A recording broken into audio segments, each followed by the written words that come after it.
Сайн байцгаана уу хүүхдүүдээ, та нартай шинэ 7 хоногийн мэнд хүргэе. За өнөөдрийн хичээлийн сэдэв бол уран зохиолын их зохиох.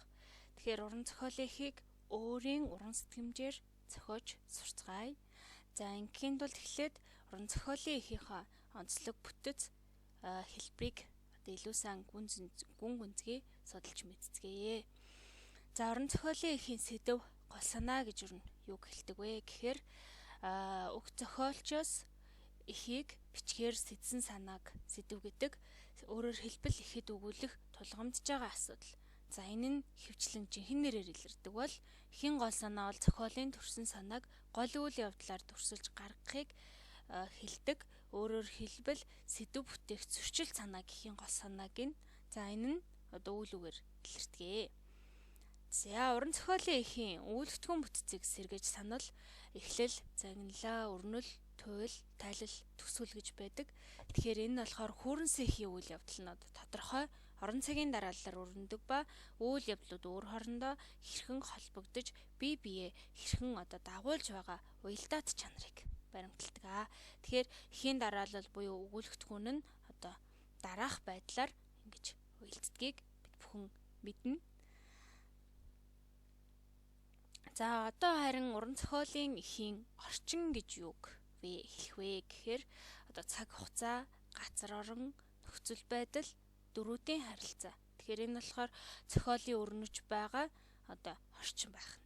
Тэгэхээр энэ нь ер нь ямар хэрэгтэй вэ гэхээр зохиолын баатруудын үйлдэл яриаг тодорхойлж зохиолын агуулга гол санааг хөгжүүлэхэд ихээхэн чухал үүрэгтэй байдаг бахнэ. Тэгэхээр өөрөө зохиож өчхийн тулд зохиолын ихийн орчинг нэлээдгүй анхаарах нь байна. За тэгээд дараагийн нэг чухал зүйл бол уран зохиолын ихийн дүр байгаа тий. Тэгэхээр дүр нь тухайн зохиолынхоо амин сүнс бөгөөд үүгээр л урлагийн бусад төрлүүд болон шинжлэх ухаанаас ялгарч уран үгийн бүтээл туйруулын гол үүргийг тэр дүрээр дамжуулж гүйцэтгэдэг. Тэгэхээр уран сайхны дүр нь нэг талаасаа зан чанар, ёс суртахуун, амьдралын хэв загварыг нийтлэг төлөөлөл байдаг бол нөгөө талаасаа хизээж давтагдчихгүй өвөрмөц шинжийг агуулсан байдаг ийм онцлогтой байх нэ.